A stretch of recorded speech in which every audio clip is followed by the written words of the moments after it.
Welcome back to the RawForm Report. I'm your host, Jake, here with my co-host, DJ. We took a week off for the Super Bowl, and we had some things come up.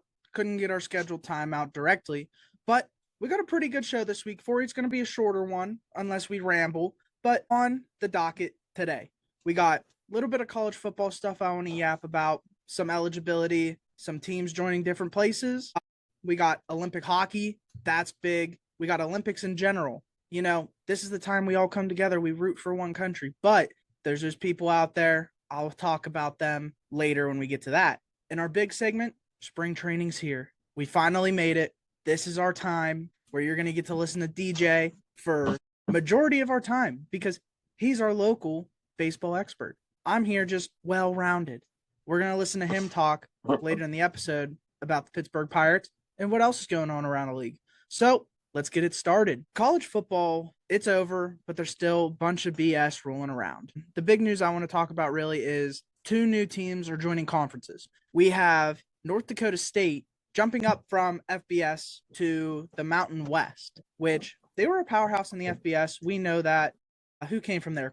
Carson Wentz, right? Yeah. And didn't someone else? Yeah, it was Trey Lance. Trey Lance. So two NFL caliber quarterbacks came from there. They are historically great in the FBS, are finally coming up, joining the Mountain West, which, you know, isn't unbelievably great, but they're an up and coming conference. Yeah, Boise's there, UNLV. They got some solid teams. They got to start somewhere. Yeah. Yeah, you can't just become the SEC or the Big Ten or, you know, but it gives us some more to watch. I think it's going to be a great look. Finally having a team like this, because we've had other teams come up, such as Delaware. We've had James Madison. You know, these teams are finally making a push to be like, hey, give us a shot. We'll show you what we got. And I think North Dakota State has that push. They have that mentality. Half of those guys, if they do transfer, they transfer to the SEC or the Big Ten to begin with. So that school is kind of a powerhouse. They're not even kind of. They are a powerhouse. Right. I think it's going to translate very well to the Mountain West. What are your thoughts on that? Yeah, I think it's going to translate pretty good. I mean, football's football. The talent is going to be not a whole lot better in the Mountain West. Like if they were going from, BS to ACC, Big Ten, SEC, I'd be a little more worried for them. But in the Midwest, they'll be okay. Boise might be a tough challenge from time to time, but they're not like a continuous powerhouse. Yeah. The most important thing though is with them moving up from the FBS is they're going to be dynasty eligible on college football. That'll be fire. That will be awesome. The question I want to ask you is, with their historic run in the FBS and the history of getting a Tulane, a JMU, a Boise State into the college football playoffs, do you think that ND State is going to have a chance to be a first-year playoff team, possibly, even with the new rules in place where Notre Dame will automatically get a spot? No, I don't think so. I think because of Notre Dame's automatic bid bullshit, I think SEC, Big Ten will take some spots, like they always do. The Notre Dame bullshit, and then maybe one group of five, like an outsider. Yeah. And I don't think it'll be North Dakota State first year. Well, just a thought, never know. Maybe they translate very well. But I mean, I hope that'd be great to see them. And then if they don't just get dog walked in the first round like everybody else has, that'd be awesome. But I think we're just wishing at this point. Yeah, I mean, we'll have more on that in the fall. We got a lot of other things coming up. Another team finally joined a conference. Well, didn't finally join. Not Notre Dame. Yeah, not Notre Dame. Surprise, surprise. We have Sacramento State joining the MAC, which that is going to be insane for them, having to travel from California to pretty much Ohio 90% of the time. Yeah, right. It's good that they're joining a conference, but it also kind of screws up our MAC shit, But the one thing this team isn't going to make a huge statement. I don't think they're going to be playoff eligible, anything. I don't think they're going to be like an insane team. The MAC is kind of their own division or own football league, kind of. Everyone just is like, hey, there's the MAC on Tuesday. This year, we're going to have Sac State versus Ball State on Tuesday. Like, come on, man. That's the perfect game. Come on. But the MAC is still the MAC. We love it. It's going to be great. And I'm happy that they finally got a new team at it. It gives a new light on the MAC. Finally give them some love because, they have their teams that people like, they pick a player out of there. Like, I think it was Miami's quarterback was very good. I believe he just transferred somewhere as well. But it's giving a new light to the MAC, even though it's just Sac State. Maybe this is going to give an incentive to a few other teams finally hopping into the MAC and making a push for them. Maybe they can be the next big one, even though it's just a gritty division, gritty conference overall. What are your thoughts on Sac State joining the MAC? Not a whole lot of interest overall on Sac State. The MAC in general, that's what, like Toledo, Kent State, Miami of Ohio, stuff like that. Ball State, I don't really all care. that, Bowling Green. Like the Mountain West has been more relevant as of recent than the MAC has, so I'm not super concerned about it. We'll see what happens, but Yeah, the only issue I have with it is the travel, like I mean, the geography is crazy on that. Unbelievable. But they could have just been independent like Notre Dame. However you want to play. I mean, good for them. That's more revenue for that school. So little bit of news on that, but the NCAA got to grow some balls, man. They are won't. soft. Never. So they soft. Never will. They'll never will. The news with that is I'm kind of combining two stories with this, but we have a Montana linebacker who got eligible for his 9th year of college. So we have Dr. So-and-so being a linebacker for Montana. It's the NCAA just doesn't care, man. Like, it's ruining the game. You're having guys that are 26 years old playing, 27 years old playing, when they could be already in the NFL, a veteran almost, a legit vet in the NFL. But they're not good enough for the league, so they find a way to keep riding the college wave. Like, you got to give up the game at some point, It's past you, man. You're done. It's not even about the game. It's about the money. It's about the NIL. NIL. A mortgage. Like, just get out, bro. Just be done. Like, I don't know what that dude's school payment is, what he has with scholarships, but it's just like, you're getting to a point where give up.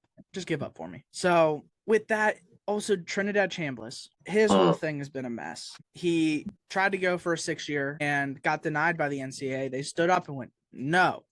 And everyone's like, hold up, wait. You got something to say about that? And then a judge, I believe in Mississippi, went, go Rebs.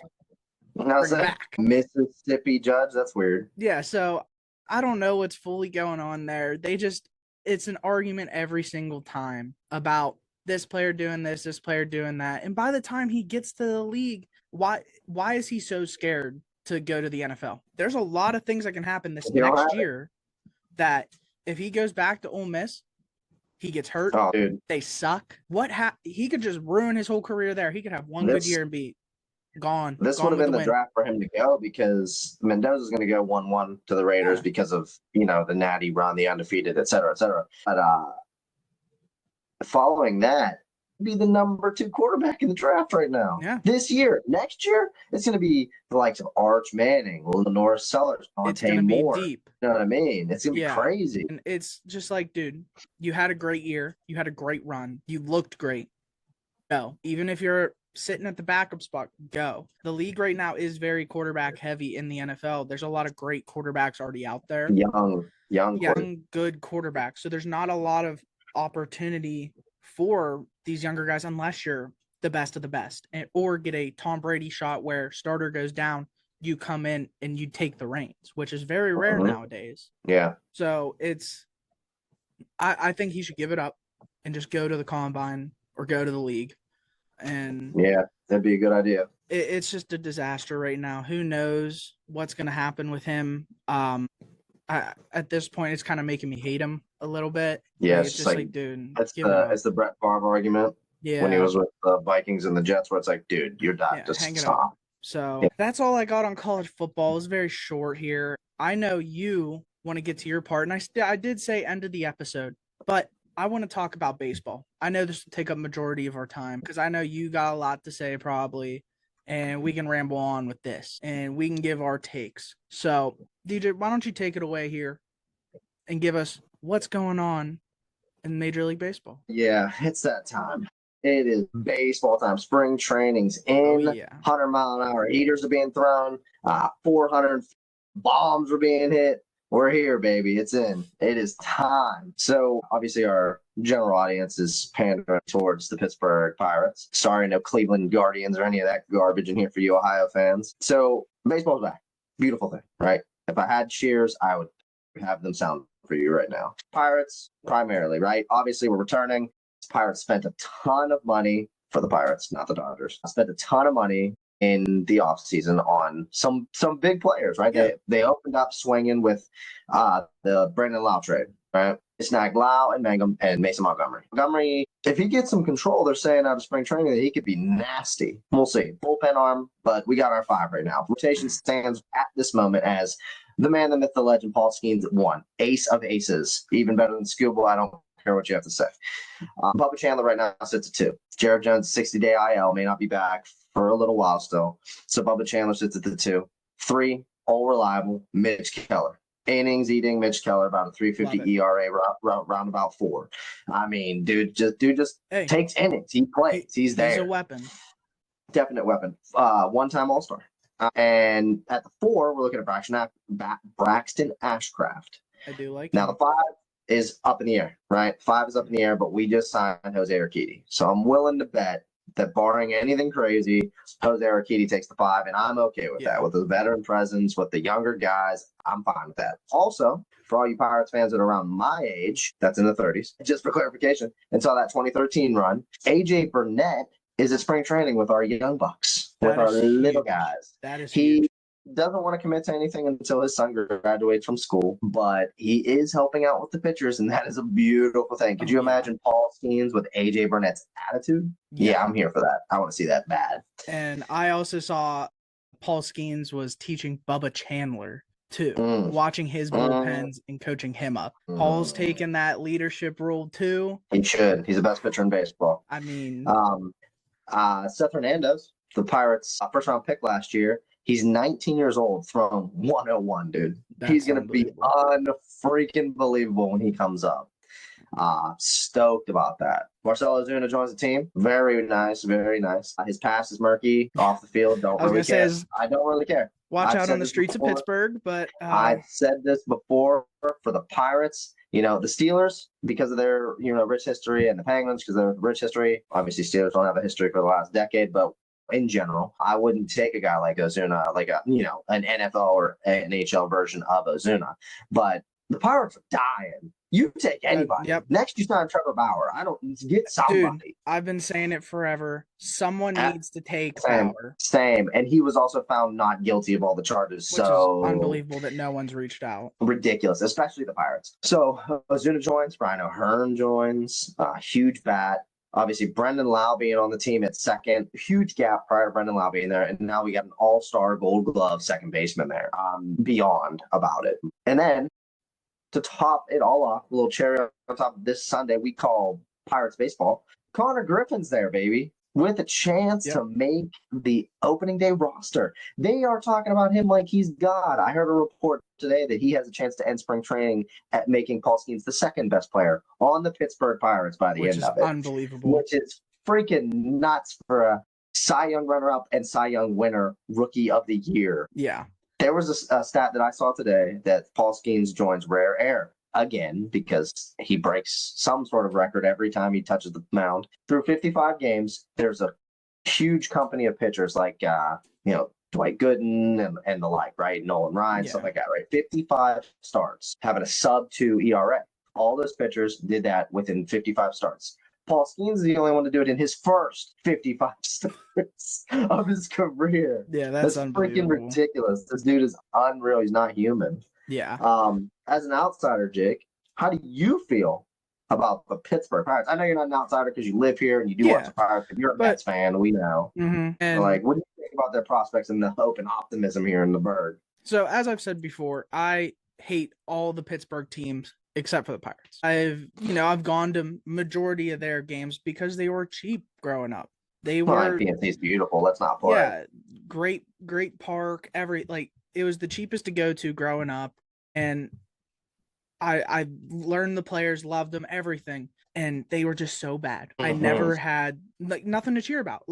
Even some of the older people, they had a little bit of the '90s and a little bit here and there. Kendall, Jason Bay when he was around. I really had nothing to cheer about besides Walker, Marte, when that group was there. But that was 2-3 year run maybe of decent baseball, decent at Mhm. best, with a wild card Yeah. appearance. Yeah. So I made my jump. I jumped ship. I'll say it. Mhm. I went over to New York, to Queens, the better side, and I still have love for the Bucks, man. No matter what, they will always be there. I will always watch every game I can. I'll go to every game, even if the Mets aren't in town. I'll go to a Bucks game, and looking at the things they're finally doing gives me hope. They do good. Mets, Pirates in the playoffs, let's say. I'm rooting for the Mets, but they go out. I'm all Bucks, man. I want to see Pittsburgh fans happy for baseball. They've had their run with hockey. They've had their run with football. There's been nothing to cheer about from baseball. And it's Nothing. like you said, PNC Park's amazing. The fan base is great. The Yeah. Pirates have an amazing fan base, but there's nothing to cheer about. They've Well, been now really there quiet. is. Yes, they've been really quiet for a long Yeah. time. And people are starting to show back up. And I've noticed Yeah. that. I went to a Mets Pirates game Paul's rookie year. Was it 2 years ago then? And it was the most packed I've ever seen PNC Park on a Friday Well, night. yeah, you got world, yeah. Go to another game, it's dead on like a Saturday. Yeah. Like no one wants to see Mitch Keller pitch. No diss on Mitch at all. Love Mitch Keller. Nobody's not a baseball fan because I'll go watch Mitch pitch. Yeah. But it's just showing that, hey, people want to see this guy. Because they're like, hey, Yeah. we could win tonight. Like, you know, and baseball is a one-on-one game to an extent, really. Like, Right. One guy, one pitcher, and then whatever happens, happens, you know? I'm looking at the possible lineup right now. This is without Connor Griffin. And it it honestly looks like a real MLB roster, I'll say. Yeah. O'Neal Cruz leading off. O'Neal Cruz leading off. That's your great value Ellie De La Cruz. 100%. You got Brian Reynolds. He is the longest lasting Pirate probably at this point. He's kind of their Pittsburgh staple. I mean, Kutch is there, but it looks like he's leaving. Yeah, he won't be back. He's the DH, and Ozuna's a better hitter. Yeah. So you got Brian Reynolds, the Pittsburgh guy, basically. Then you have Ryan O'Hearn at 3. You got Ozuna at the 4. You know, perfect spot. You got Lau, Horwitz, Jarrett Triolo, Nick Gonzalez, Joey Bart. But you take out Triolo, you put in Connor Griffin. Move around the lineup, move him up, move Horwitz down, whatever you need to do. Well, I don't know how they're going to take Triolo and move him because Triolo's going to play third. So what, Connor Nick Griffin. Gonzalez? You take out Nick Gonzalez? Who's at short right now? Gonzalez. Yeah. So yeah, for Connor Griffin, Gonzalez you take out Gonzalez, you put in Connor Griffin, move him 1 or 2 up the lineup. You still need a good hitter at the back end of the lineup, which is you don't go crazy. You don't put him at the 4-day 1 or anything like that. Yeah, you put him, you know, wherever Gonzalez was, let him bounce around. And I mean, Lau is an on-base machine. Yes. At 5. So Griffin's at 7. Pull him in. Bring him in. Get you some RBIs, son. And you have a good catching duo back there, Joey Bart and Davis. Davis is exclusively schemes as catching. Yeah. They're both hit or miss, you know, up and downs. But it's good that you have 2 catchers that you can really sub in and out. And we could have 3. Both will kind of get the same thing. Yes. We could have 3 with Andy. Oh God. But there's a lot of change with the lineup. Horwitz can't hit lefties, so that's going to change a lot of things. This Pirates lineup, I feel like you're going to have your basic mainstay guys with Cruz, Reynolds, Al, Griffin, Hearn. I can tell you what's going to happen with that. The rest is up in the air. So with Horowitz not hitting lefties, they're going to take O'Hearn, put him at first because that's what he does. Yeah. Because he's in the outfield otherwise, right? Or they're going to put him at first, and then they'll put Davis plays outfield. O'Hearn at first. Well, yeah, but they'll put O'Hearn at first. Art will still catch them unless it's Skeens, and Mangum will go to the outfield. I kind of like that. I love it because Jake Mangum had 30 steals last year? Yeah, and he's a monster. It's good to have a lineup that's very interchangeable. To be able to put in new guys rotation to have a same up where it's not like, oh, we're about to sweep someone and then it's like, all right, here's our 5th pitch. Or Paul Skeens is pitching into the 8th with a 1-0 lead, and then they lose 2-1 in the 9th because he came out. Yeah, can't have that. Or you put a pinch runner in, and it's like, okay, the guy's fast, but he can't play ball. Jack Swinsky, for example. DFA. He just got DFA'd. Love the guy. Yeah, see ya. But he's not a good ball player. He could run the bases really well, and that's all they pretty much used him for. But then you'd put him in for the 8th inning on a pinch run. and then he couldn't catch a single thing. His throws were bad, but this team really, really gives me hope. Yeah. Like, I'm excited to go to a lot of games this year. I'm going to put it on record on here. I think they're going to win 89 games. You think that's good enough? I think it's good enough for this year. I think they win the division in 27 if we have baseball, because lockout pending. Yeah. But I think they win the division in 27. But I think this year they give a solid 89 wins. I don't know if they make the playoffs with 89 or not. Depends on the rest of the division. But I think they get 89 wins, which is totally fine for the first year of trying to gel this team. Yeah, I'll say my hot take would be that the Bucks are sitting at 2 in the division. Behind Cubs or Reds? Reds. Yeah, probably the Reds. Yeah. No, the Cubs. The Cubs are really good, but they're also a very hit or miss team. It seems like they always have an up year and a down year, up year and a down year. Well, and they lost. They got PCA, but they lost Kyle Tucker. And they gained Bregman, who wasn't great with the Sox. So yeah, so it's very up or down with them. Yeah. I think the Reds and the Pirates are both in that very young core that are going to be the next moves. And the Brewers, they've lost a lot.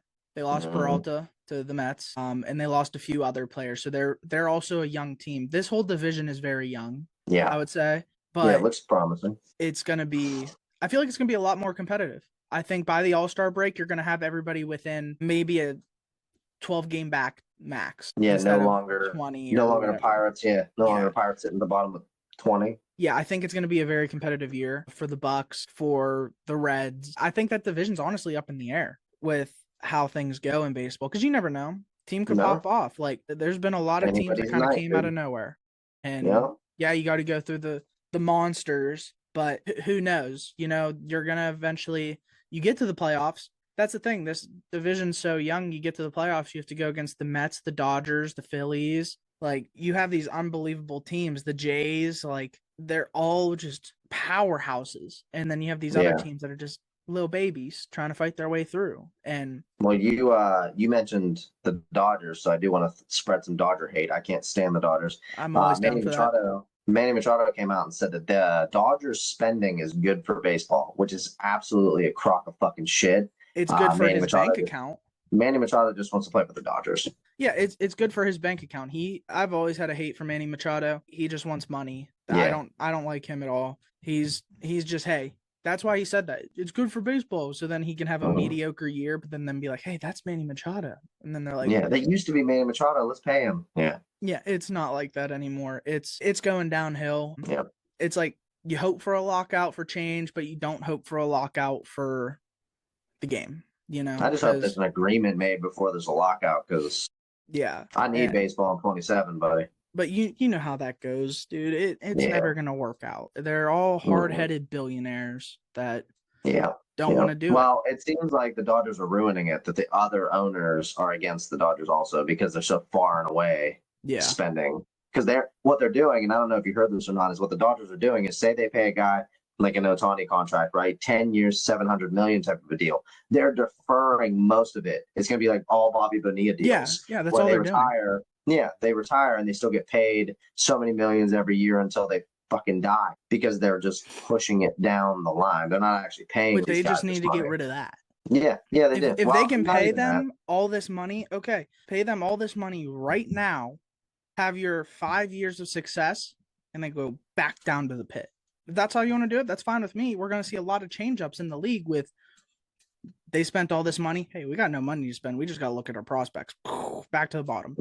Build it back up. Which, who knows, man? It's a complete disaster. Also, these international signings are just getting out of hand. I don't know if you saw it, but the Phillies signed a Venezuelan shortstop, 11 years old, Jesus Christ, to a $1.5 million deal once he's able to play. Oh my God. It's like basketball. It's like school basketball with AAU. Yeah, so we're just picking kids off the streets in Venezuela and the DR. We got kids. Like, hey, once you're 18, here's $1 million. You're coming to Philly. And we got kids that are playing football and only playing 7-on-7s the whole time. They get into a real game and get hit, and they don't know what to do. Yeah, it's I don't know. Unbelievable. I just try to focus on the now. I just saw that a little bit ago, and it just kind of blew my mind with these international signing. He's eligible for the international class of 2031. So let's be ready. Be ready for him. Yeah. So I don't even know what's going on. I've been keeping up with spring training a little bit, kind of just focusing on the 20th. we're gonna be all right. Yeah, I've just been kind of focusing on the Mets. We're looking good. Our lineup looks really nice, actually. So we have, let's see, our projected 26 opening lineup would be Francisco Alvarez at the catch, Jorge Polanco at the 1, Marcus Semien at the 2, Bo Bichette at third, Lindor at short, Soto in left, Luis Roberts in center, and either Carson Beige or Tyrone Taylor in right, with a DH of Vientos or Beatty. I mean, that Not team is bad. pretty hefty. And Yeah. we got a really good rotation too. Freddie Peralta's our ace now, which is huge. Obviously. We really needed an ace. Nolan McLean, he's our 2. Kodai Senga at 3, Sean Manaea at 4, David Peterson, and then Clay Holmes at the 5. So there's hope. There's hope, but who really knows with the Mets? They're such an up and down organization every year. Yeah. We either start off garbage, end off great, or we start off great, end up garbage. So hopefully we start out like 0-4. So I know there's hope. Yeah. And I won't be posting about the 0-4 start because I know that things will change. But I'm used to it. Yeah. Around the league, I haven't really been hearing much. It's been a lot of just boys hitting bombs. Yeah, nothing major yet. Like I said, spring training games start on Friday, I believe, on the 20th. So yes, we'll actually be able to see these guys in action and see what all the hype is and live at bats and all that stuff. So. Yeah, there really isn't anything. The only thing I can really see here from news is that Tony Clark resigns as the MLB director. No, he had an inappropriate relationship with his sister-in-law, who was employed by the NFL or the MLBPA also. That's fun. So go Tony Clark. Go Tony Clark, you idiot. Well, maybe baseball's going to change after all. So the other thing I want to touch on while we wrap this up here, 3 big injury news dockets for the NBA. Kyrie is going to miss the rest of the season. Figured. Sounds about Still right. healing from ACL. Domantas Sabonis is going to have surgery, season-ending for the Kings, as well as Zach LaVine is going to have season-ending hand surgery for the Kings. The Kings are in rough spots. It's DeMar DeRozan and nobody else. Malik Monk maybe. It's rough times up there. Trade deadline passed and everybody died. Yep, pretty much. But yeah, just wanted to touch base on NBA for my NBA people out there. But it's NBA season to an extent, but it is baseball season, ladies and gentlemen. Speaking of the NBA, I don't know if you watched that dunk contest at all, but oh my god, that was hot garbage. Hot garbage, dude. I didn't know a single player. I really don't know basketball at all, but don't know any of them. But you could have had Mac McClung. Yep, he's with the Bulls. He's with us in the. I don't know if you saw the post at all. He was gonna do. Yeah, it's nasty. Just let him go in. And I totally agree with what he was saying because he is a baller. He's a straight up good hooper. And okay, maybe he's not a starter, but maybe he's a solid 6-man bench guy. And he said that the reason he didn't do it this year is because he wants to be seen as a basketball player and not the dunk guy. Just a dunker. It's fair. I mean, that's basically all they're using him for. Is like, hey, they needed to save us this year, man. We need you on Friday night, dog. Like, it's tough. Hopefully he gets a chance. I'd love to see Mac McClung in the league actually like showing what he's got, especially on the Bulls now, which are, put him in. What do you have to lose? I get why the Magic got rid of him. They're on the up.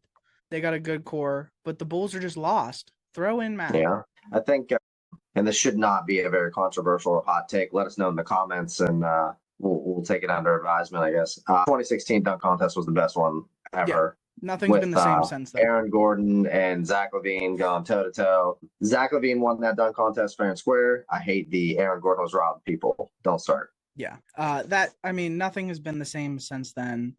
It's been 22, Obi Toppin 1, and then from 23 to 25, you had Mac McClung, and then 26, you had Kashad Johnson. Yeah, it's terrible. Like it was terrible. It's garbage NBA. That's why I don't really focus on it. Besides playoffs, if the Magic are in it. Hopping over to the Olympic Games, we are finally getting to the end of the games. There's only a few days left here. We have the main thing that I focus on, of course, is the hockey. And today was unbelievable. The quarterfinals of the men's tournament, insane. Canada snuck by Czechia 3-2, I believe, or 4-2 in overtime. Canada was down till the last 4 minutes of the third, and they were going to put it in. It's been insane.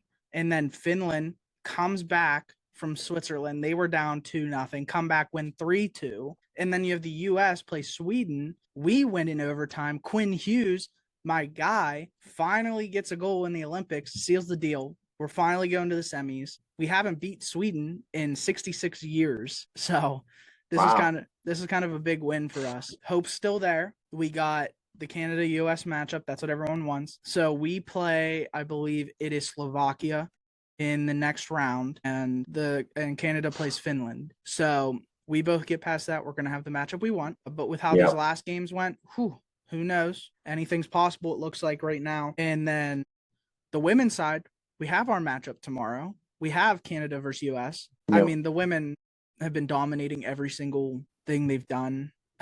They beat Canada 5-0 early. So it kind of looks like we're just going to smoke them. I think we've let up 1 goal in every game so far. Every other one's been a shutout. Perfect. So we'll take that one. I mean, I'm going to watch that game still just to see the gold medal, but I'm calling it now. 3-1 US wins. We'll let up 1. Rest of the sports, US have been doing mediocre. I believe we're like 5th in the rankings for medals overall. We are 3rd. It's Norway, Italy, US. Norway's leading the way with 33. Yeah, Norway's unbelievable. This is their time. We're the summer. But we have 7 gold medals only, 11 silvers, and 6 bronze. It's been a decent year. It's fun to watch. I know we're not like diehards into all the sports. I like watching them no matter what, as long as there's a US thing. We won gold in women's slalom, so but other than that, it's been just kind of meh. It's fun to watch, but it's not something we're fully involved in. I root for the US no matter what. Curling, count me in. Cross country skiing, count me in. I don't even know the sport, but I'm sitting there telling them like, go faster, shuffle it. Like, shuffle it more gooder. But do it gooder. Come on. Love the beef going on. The Canada cheating and curling scandal. Electric. But I think, not hope, I think we're going to be able to wrap up 2 golds in hockey this year. Boys are looking really good. We started to clean things up. We're having some rough first periods, but they're starting to look a lot better and click. But I am scared of Canada still. I'll say it. Should be.